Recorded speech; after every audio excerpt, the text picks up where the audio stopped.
Allez, on part dans le sud. Un peu de légèreté, allez. Varrock, grâce au magazine culturel Stupéfiant. On dirait le sud. Le temps dure longtemps. Et le voyage débute à Marseille avec Léa Salamé, la cité phocéenne qui est vraiment un des lieux privilégiés pour les architectes de renom aujourd'hui. Alors évidemment, on connaît Le Corbusier, mais vous allez notamment découvrir la nouvelle tour de Jean Nouvel. Et puis surtout, entendre l'accent chantant de Rudy Ricciotti. C'est l'architecte du magnifique MUCEM, vous savez, le musée des civilisations de l'Europe et de la Méditerranée. Et quand on lui demande de définir le Sud, voici sa réponse. C'est un égarement, c'est une disparition, c'est un gouffre, c'est une anxiété permanente, c'est une paranoïa très active. Arrêtez, on va se suicider, arrêtez. C'est une maladie qui ne se soigne jamais, une cicatrice. C'est ça le Sud? Oui, une cicatrice qui ne se referme jamais. Mais dans cette cicatrice, dans cette béance, il existe encore des grands volumes de liberté.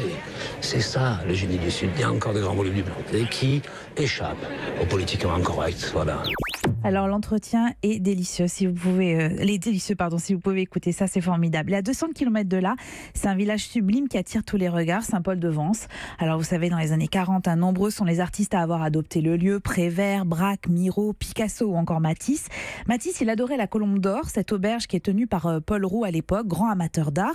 Impossible de filmer l'intérieur de ce lieu mythique encore aujourd'hui, mais il y a une certitude, c'est qu'il y a des œuvres d'art qui ornent les murs, des toiles acquises ou échangées contre le gîte. Et écoutez cette histoire à propos de Matisse racontée par le fils de Paul Roux. Matisse venait ici une fois par semaine prendre le thé avec mon père, mais comme vous savez, il était infirme les derniers temps de sa vie. Alors il venait en taxi, il mettait le taxi au parking, et mon père allait prendre le thé avec lui dans la voiture. Et pendant 2 heures, ils discutaient tous les deux. Dans la voiture. Dans la voiture. Alors à la Colombe d'Or, évidemment, il y avait aussi Yves Montand et Simone Signoret qui côtoyaient Lino Ventura, Miles Davis, Nina Simone. Un cercle très people, mais alors très fermé. Et Michel Boujna en sait quelque chose. Il fallait être admis, il fallait qu'ils nous aiment bien, parce que s'ils nous aimaient pas, la mère Roux avec Simone Signoret, quand il y avait un artiste qu'elle aimait pas ou un mec qu'elle aimait pas, il le virait.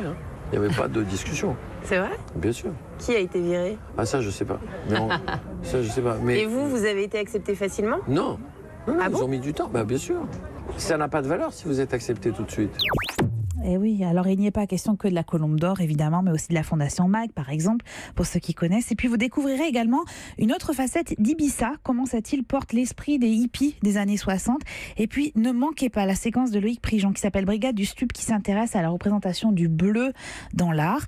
Et puis à ceux qui pensent qu'on ne peut pas parler de culture à la télévision, regardez Stupéfiant et on en reparle. On dirait le Sud. Et c'est ce soir, sur France 23h. Oui. Emmanuel Duteil, vous voulez me dire quelque chose ou pas? C'est que le replay est triste. Et en plus, je regarde Stupéfiant en replay. Replay, évidemment. J'aime bien Stupéfiant. J'avais regardé celui sur Johnny qui était vachement bien fait. Alors, ne manquez pas celui de ce soir. Vous aurez un peu de sud comme ça. Voilà. Europe 1.